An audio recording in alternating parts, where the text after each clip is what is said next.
Братишки и сестренки, друзья и зрители канала. Продолжаем рубрику «С нуля до према за 24 часа», где мы с вами создаем персонажа с нуля и, используя различные игровые активности, зарабатываем себе на покупку премиума за 24 игровых часа, где я, конечно же, поэтапно и пошагово буду расписывать свои действия. На стене моего канала в записях вы сможете найти и ознакомиться с правилами и условиями данной рубрики. В данном ролике мы протестируем и наглядно посмотрим, как и на чем можно зарабатывать на первый премиум в Albion Online, участвуя только в войнах фракций, вместе с озвучиванием полезных моментов и нюансов, с которых мы и начнем. Информация будет касаться новичков и бывалых игроков. Вместе с добавлением обновления разлом миров на лайв-сервера нам были переработаны не только фракционные войны, но и добавлены фракционные лагеря, неважно где они находятся, в красных либо желтых землях. Но после появления такого лагеря поле зрения нашего персонажа будет ограничено туманом войны, что в соло, что в групп лагерях. Для получения доступа к сундуку нам нужно находиться в зоне лагеря, что подсвечен кругом. После того, как в лагере будут зачищены все мобы, доступ к сундуку получат все игроки, что находились в данном круге. Сразу не мчимся, сломя голову, открывать сундук. Зачастую в красных землях особенно нас будет поджидать бумпак вражеской фракции, что попытается залить торопых, как вы видите на экране.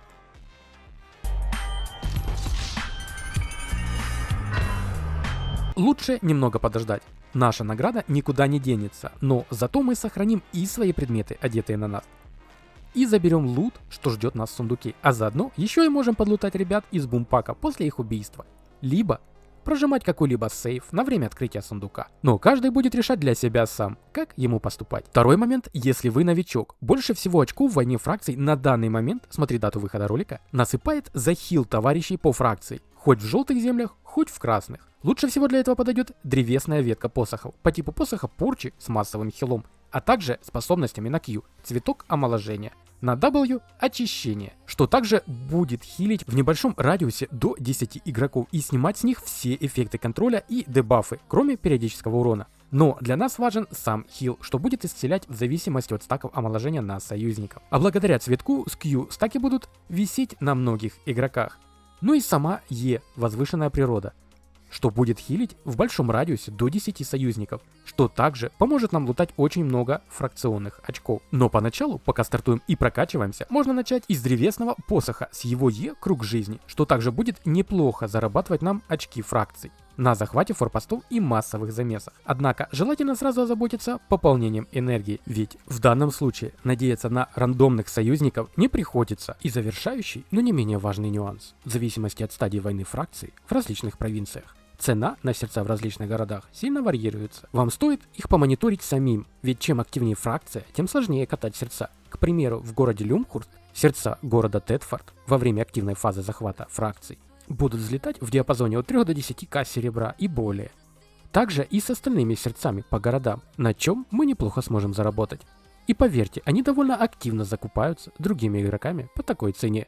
Теперь давайте перейдем к самому пути заработка серебра. Всем позитивного времени суток, вы на канале Wolflove, и мы начинаем.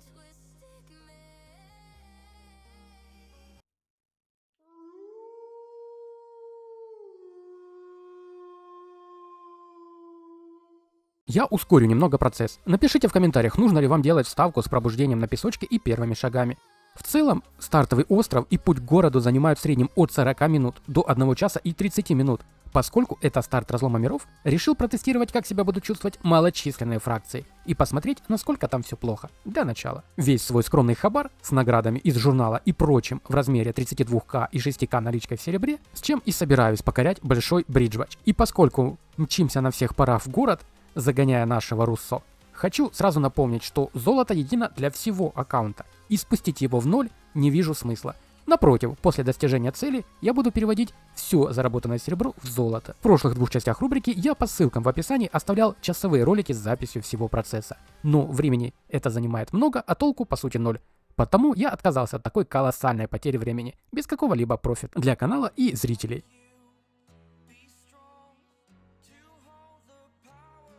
Вот мы и в городе. Я сразу прошел хардкорную одиночную экспедицию для плюшек журнала и погулял по статику 3-го тира, а также пробежался по одному сольнику для выполнения заданий журнала и получения книг на славу, очков обучения, мешков с серебром и, конечно же, продажи ключей. Стартовать решил с фаера и священного посоха для жестких зарубов во фракции. Выполнив всю скучную тягомотину, я получил стартовый капитал в размере 84к серебра и сет 4 тира, с чем решил взять фракцию и отправиться покорять провинции. Однако быстро понял, что даже на своих локациях возле города фракция не может фармить лагеря, ибо ребята из соседних фракций уже крепко обосновались тут. Не говоря о защите крепости провинции, до которой я не то что добежать не смог, я попасть даже на локацию не сумел. А местные ребята напомнили, что торговать у гайки на их точках без разрешения нельзя. И любезно помогли мне провести геологические раскопки местного песчаника. Вернувшись в мир живых, я решил отправиться на защиту крепости провинции с другой стороны, так сказать, и начать наконец-таки лутать очки фракций и зарабатывать на премию.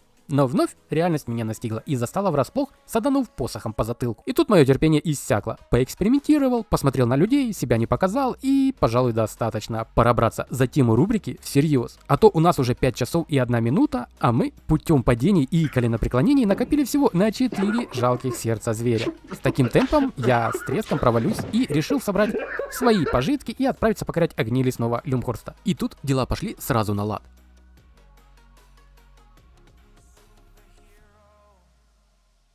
Просто бегая в желтых землях, захватывая лагеря, которые особо-то и чистить не нужно, форпосты, а также участвуя в атаках на крепости и добыче припасов, мы сможем зарабатывать, активно играя, в среднем до 1 миллиона в час. Ну, как вы понимаете, за 19 оставшихся часов это не позволит взять нам прем, а выходить сильно за рамки поставленного рубрикой времени не хочется. Ведь нам для покупки премиума потребуется еще как минимум отбегать по желтым локациям 29 часов, что превышает наш лимит аж на 10 часов.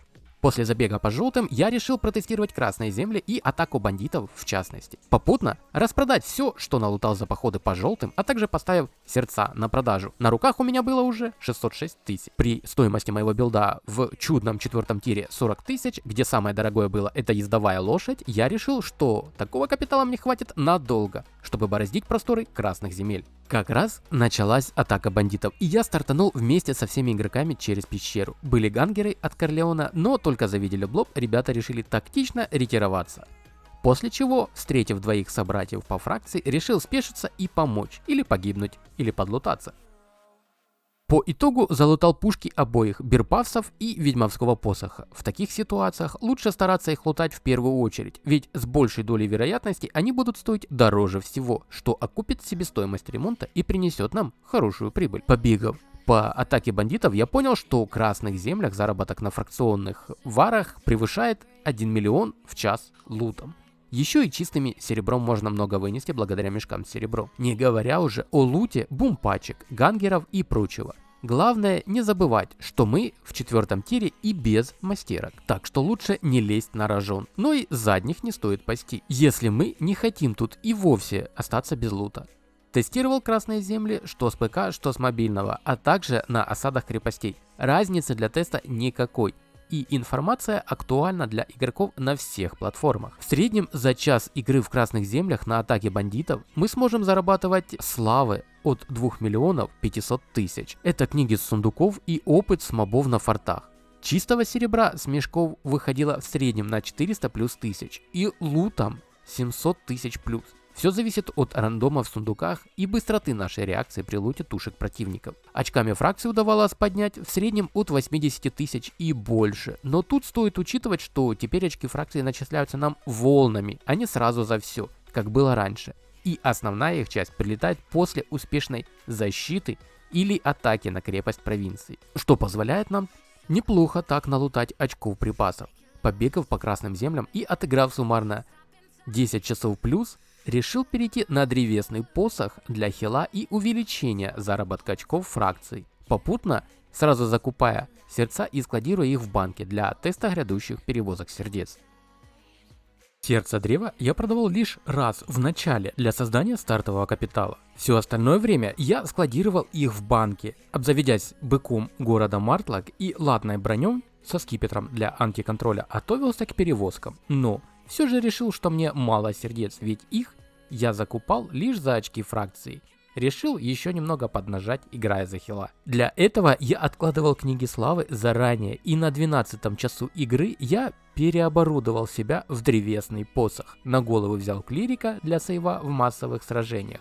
На тело клирика для сейва. на ноги латку хранителей с омолаживающим бегом и возможностью свапнуться на гиганта. Банки использовал гиганта 7 тира, еда, омлет 7 тира. Открыв все, благодаря книгам интуиции, я отправился для начала в желтые земли протестировать сборку и остался очень доволен. За час побегушек на одних только захватах форпостов, зачистке фракционных лагерей и нечастых сражениях с противником мне удавалось заработать до 100 тысяч очков фракций. Плюс лут. Таким образом, я смог добраться до необходимого запаса очков для массовых фракционных перевозок. Протестировал перевозки по желтым для начала.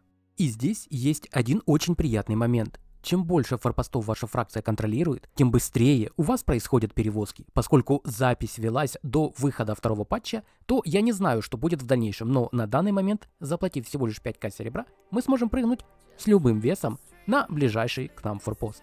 А поскольку я офигевший бабкин внук, я еще и не стеснялся присасываться к лутингу групповых фракционных лагерей по пути. Ведь разрабы так сильно поощряют халявщиков.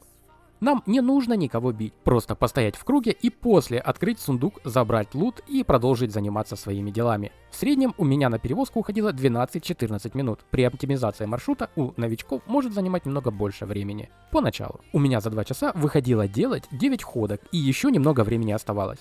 Откатав таким образом более 4 часов, я решил, что мне будет достаточно сердец Тетфорда для продажи, и я решил попробовать покатать сердца из красных земель, ведь цена на них была приятно высокой, и раскупались они намного быстрее прочих сердец.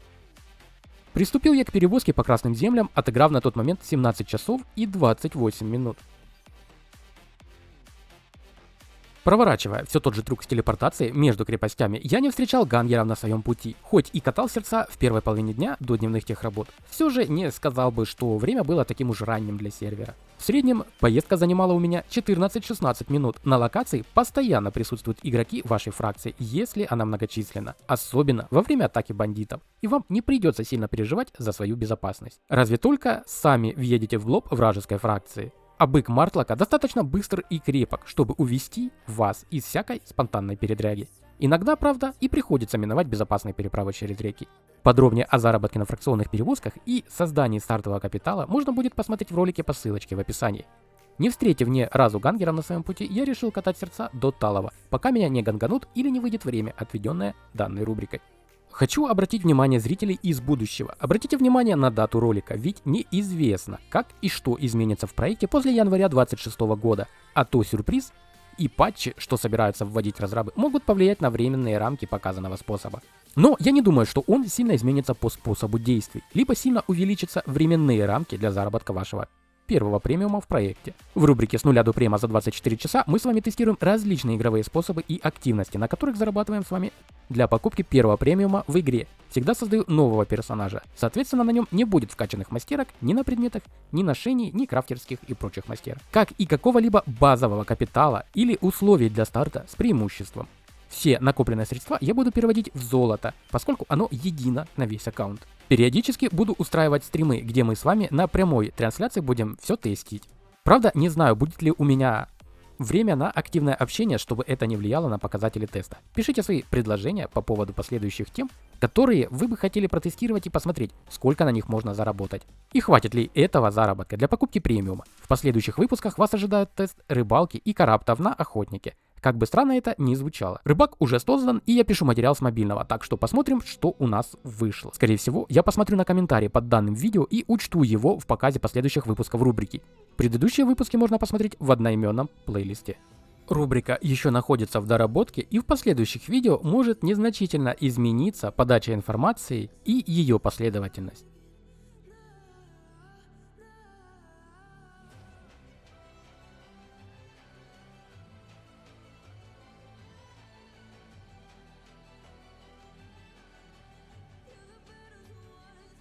Ну, а мы тем временем добрались до города. По сути, отыграв 23 часа и 13 минут, мы достигли цели. Прем на момент записи стоил 29 миллионов 403 тысячи 750 единиц серебра. Чистым серебром было заработано 15 миллионов 539 тысяч 177 единиц серебра. Эта сумма была заработана путем открытия сумок с серебром, продажи лута с форпостов и тушек наших противников. что лутались за время атаки бандитов. И в банке у нас лежало сердец, что мы получили при помощи фракционных перевозок на сумму в 13 миллионов 754 тысячи 434 единицы серебра. Суммарно сумма получилась 29 миллионов 293 тысячи 611 серебра. Многие резонно заметят, что этого мало как бы, ну и я отвечу вам, что у нас еще есть 47 минут, за которые можно с легкостью заработать недостающие 110 139 единиц серебра. Потому я считаю, что поставленная перед нами задача и условия рубрики выполнена вполне. За время записи материала и тестирования метода заработка я умер 2 раза в красных землях. Первый раз при заливке сундука, вы видели его в начале, второй при массовом сражении на форте, суммарно потеряв 80к. Статы персонажа и доски достижений вы видите на экране. Пишите свои вопросы, предложения и дополнения в комментариях, а можем там с вами, как всегда, просто пообщаться или что-то обсудить. Как всегда, отвечаю на все комментарии. Оценивать же данную работу своим всепродвигающим лайком или же нет, решать только вам, друзья, как и подписка на канал. Приятной нам игры и только позитива в процессе. Всех братишек и сестренок по-братски обнял и приподнял. До новых встреч!